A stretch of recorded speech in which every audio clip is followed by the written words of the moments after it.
Baby Adom TV.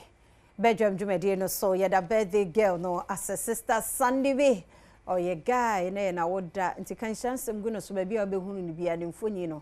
Na wode egu ho momo ne suma ne suma no. Ne ho aye too much nti ne nkwaso kwatenten ahodi wom ene yesre ma sister Sunday way. Oh ye guy kwatenten ahodi sika insura bibia wo mu bi ene yede emo amisha pa no adwumaden a onso oh yeah na kai say nyame aya doma eye party in the park 2024 de no ebeba so ewo eye Ebri Botanical Gardens inti 10 a.m. sharp 26 December and Joy FM family party in the park and also baso na fi mu de wo masesem kra timesho bra na beji woni family of 6 which 200 Ademu ye family of 6 200 this time crown o my and say wo ba crowd and how crown for aduane ma because nnuane ni nyina bi beba ho ti de o hia ye osika dwete no nsu wo botom nti mo ba na ne mu a drinks aduane na wo didi no mo no agudie bebre enso ewo this year family party in the park Joy FM de bro afi bia no Kamido ba kwampanie kwabna omu nyina de nyom de ene bedi agro wo dwumadie no ase 26 December Ebri Botanical Gardens 10 a.m. sharp near start enti depending on baby awu free basimu ntem sebe ya obetumi adu ehwo no mo utua 200 cedis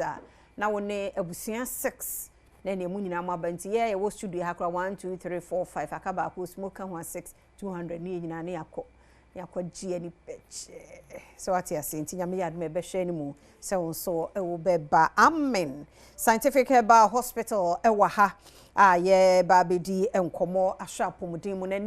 de e ba be kasa fa ho ye female infertility oba awo mu ensem bia na wo problem e wo awo mu nsem anyame abodie mu nyasa ne te e so obi a nyisen wo fa no fa ne ba ti de na ya na yesi akwan be ma obi ne be ma be hyede ma fe omo ye bibia bra omo ho ba na nyisen no enti me man fie mienu fie miensa se wo saati bia ne ma na ha ene ye ba be di ho nkomoyi by the time e be wie kakra yi kura no omo so nya solution enti me ne doctor o say wusu wo free amen scientific herbal hospital ene be kasa dog ye mo akwaba yeah na pato bibia bokode yankopon Dr. Amin Bonsu ne ho ye de yankopon adom ne nyame ase ne ye na mo asibiem amen ye je ne so adwumaden amone ya ye ebom nyame mpa ye so obi obewura amen scientific herbal hospital no obepie no wan intesese de owura mu no esa ayaresa aba nyame hira mo ebom mpa esa afeda nkwa hoden be wo ho ne ye bekoso anu ma ye adwuma ti ya no aka che Dr. Peniama ye da se papa ne wo se ye kasa fa female infertility ho eno e condition be yo mini aba de dikan no meda wase na machia eye wahwefo ene ganafo nyina anim se o show yi so amanfo no e wo amano ne omo monitor pa impact amode ma amanfo ne wiase afa na nyina nyankopon hira mo bebre na seda kese pa no so ye de ma e otumfo nyankopon se Amen Scientific Herbal and Alternative Medical Hospital tayechi oboyechi dom ma nyansa nim de ne ntiase no ma ye nuru nwanwaso hahanru krojin afi wasadi mfidie akese abefu mfidie aka ho amaye na ye de somo manfo e wa apomden kwan so se ne odi kan nyame adawroma obi ewura me no opia bonsa afidie yarewa hodo de bae nyina no nyina ti ahwe se tim na afi ono so ne ho asa asisi ne so e de nyankopon ase na mini aba eye female infertility asemi aye kan e ade ba ko a e he omanfo pa na ohwa emafie jija chese emareja yeba na ebasa nyame amwa na se bi omo oba ba ko bi ana mienu bi dada na chese koye basa nkura no ko bolofo bebem ni nsem bibri na tim de ba ade etimi bofie bo mind de na chese ya ade ha adwen pa na o hwe infertility asemo a ne nyina ne se sebi oba ne bema a omote se ahokafo se ya warefo ana se obi ne partner na omadi nhyiamu a be afi baako ahobambo bi anim na ahobambo ne anim no chese sebi rubber share condom bi anim family planning same bi anim so hu sebi me ye de agu semen na agu abonten ni nyina anim kyesa ade bi betima ye osi akwan bi anim na emum no madi ehyiamu a be afe baako nyinsa ntimi mpiem se ko ba ne saade a ne se be ka se sa couples no infertility asetin no ho mo ye infertile na research am ye hu se fam miensa no ye chemu miensa baako timi free oba no baako timi free bema no ena baako etimi ye ida so mum mienu nyina ana se bi kura ye hu course bia eno kura so na ya pa ma ye check up nyina ye hu so how bi ani wo enso so nyinsen yima so ko ba ne sa na be yo how bebre na em se kane ne de nyame amwa ukoto nkumafo ananse ofo bi mu na se omumpe wa sama na se pressure omde be ma no saa time no de na pressure ni nyina omde gu oba ne so na science and medicine adaroma yetimi ehu se ohaw ne bisu timi ye be ma no na ene se ne o kan ne be hwe ma ne de ne kakra na o hwe oba sebi oni ne kunu edi enkutahudi wo mpamu a be afi ba ko anyinsen baaye no na yese niuma bi na atechuma enti na ebia amana ba ne sa na o hwe ade emu oba ye oba senko oba gina hoyi de emu oba ye sebi ne ba na ne ba na chi wo no ye organ sonko bi otumfo nyankopon de ahyew a efe ne uterus awode no eni nioma bebe na sese so nti bon sa anu no service ho ekwa akoto awode nim eye womb nim se nkemfoni ne ba obon se womb nim no pictures no to so ma me wadaroma yes ye be hu se awode nim no womb no ewo ho so hu ye fallopian tubes ho ena ayesa wo eye de ye frɛ no ovaries no ba bia otunkosua no na che se wei na mo oba ye oba nti ansa na oba bia no ye be ka se sebe obetimi awode e wo so unya saa organ we bi so hu na emum ni bibia sha ase free adwene nim ye hypothalamus ne bi wo ho ewo adwene nim ene wo pituitary gland ene wo ovaries na eboa saa channel no eboa ma hormones ahodo bibiri edi nyinsem mu akotene no etimi produce kama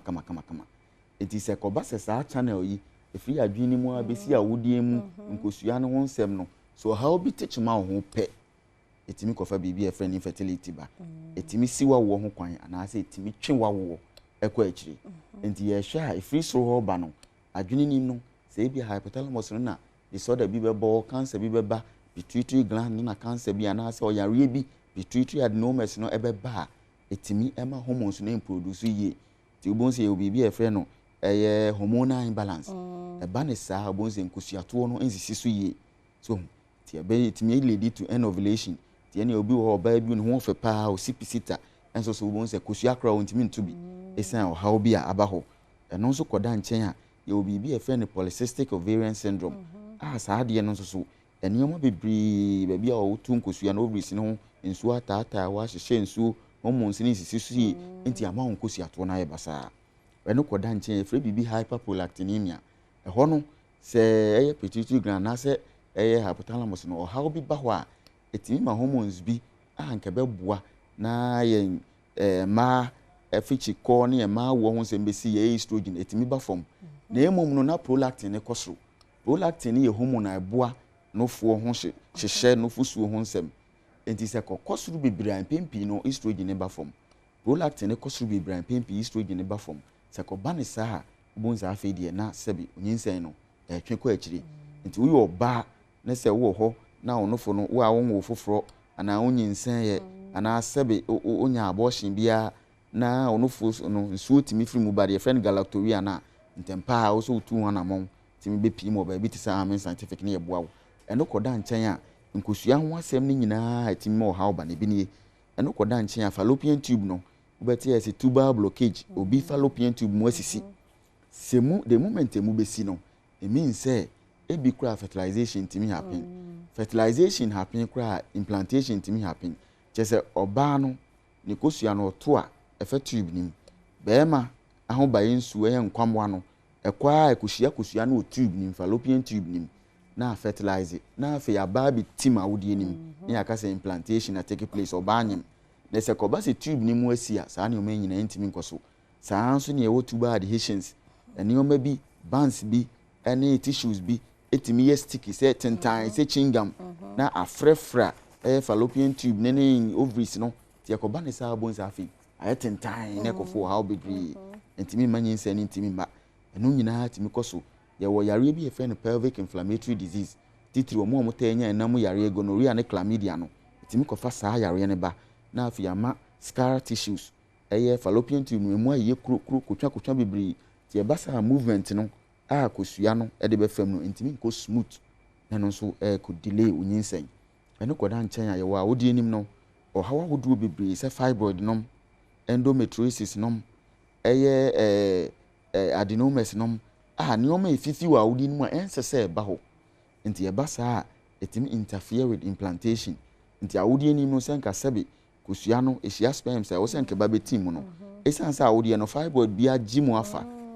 na ese gi hu nutrients nti na afi entimi ma saa nioma ne nkoso yie afi ebinom wo wa sebe omo service no krampo no ano emre ye wo cervical stenosis no nso so ne service no say ye beka se na obi awodi anu asi jesa awodi na no e ketwa ma ka etua ma sebe ekwan kura enam na nkwamo ano be ma ho nkwamo anako akɔhye ne nyinsen eno koda nchen a ye wo hawa hodo bibiri betimi de saa ne o manyina aba ebi wo hokura onim se mini aba se oba na adwe no enye stable too much stress any kase yo bibiri nyina akura etimi twu nyinsen kwa akiri ana se etimi delay o pregnancy sisi eba Amen Scientific Herbal Hospital kwan be na mbetimi aboa yo nyankopon adaroma Amen Scientific Herbal and Alternative Medical Hospital yo mfidie nwanwaso a ede beboa scans a yebetwa ahwe awodi ni mu nyina ye wodi yebehwe utire mu nyina se ye beya yebehu ba bi o hawo ne free ba unse time a ye we university no ye lecture bi asemba ko kan ne se exam so se problem bi ye de betu anim no se wutimi hu problem no de ekofa ba ana se wuti ase a already problem no 80% wa solve ye wie ti nyankopon timi mu amen fidi akese bibiri ene ye de be hye ehu ba bi a wo hawo no free ba de na akofa ba ti enya hu ba bi o hawo no free ba afi so de nuro nwanwaso enuro a excipient nim additive nim so bibia nim even sweetener nim preservative cramp nim because you see keep bibia natural esan se ni pedua na ankasa ye natural nti ade ene ne ye compatible pa natural things to we a doctor bia no aka che se udidi fine a na se o keep wo ho natural self no very well then bia pomudi ho nsem no e wo ho ti wo be pie mu Amen Scientific e be boa wo ya counsel e de mfidi ahwe wo ama wonu e be boa awodi enim nyina be da wo kama na wo so wo afa ho afa wo ba my number na yo Amen Scientific say ye wo do me CFC flat nchen ye ko train ade no so ho no saa nso na akọ spinters empata mu ayo la shibi klagon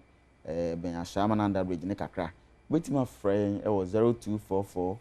227192 0244 227192 020 722 9505 020 722 9505 afi 0245 275 254 0245 275 254 Amen Scientific Herbal and Alternative Medical Hospital. I say allow Shafi. Yankopon ene yarisafo. Ti uso bra ebeji wa yarisa. Yari bia fabra. Misha pa. Amen Scientific Herbal Hospital na yete won enkano na smoke free policies healthier tomorrow. Na asam ne tentene ne tietie mu nyina ene se Food and Drugs Authority no on partners ene ebodawre won enonom cigarette ni shisha ne sa smoke ho niema no bia tobacco nom ni ade ye hye no public places se wako lorry terminal restaurants bar hotels nom ni ana hye sa no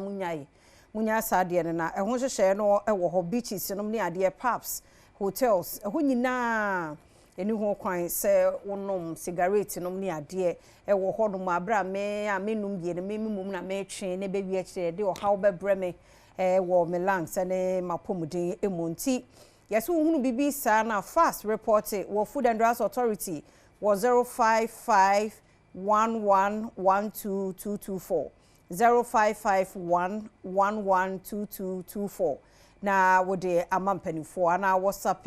ene obetime awia ho kra video area no ma kire wo mu a 0551 112225 0551112225 no one report sa cases no e bia na drinking sport bi e wo shop no ho na de bia no mo shegu so sa my dear won she bi dan so bia be hospital one day bia say o lungs ho asay ada onum cigarette na so na wonum bi na secondary smoker obi na ahye agu so anti wote sa Mr. Omunyai wo obi sa report no ma numbers ya mede atu hoi message FDA one partners ND Ebre Ideal Herbal fonso ewo Golden Herbal Mixture Dro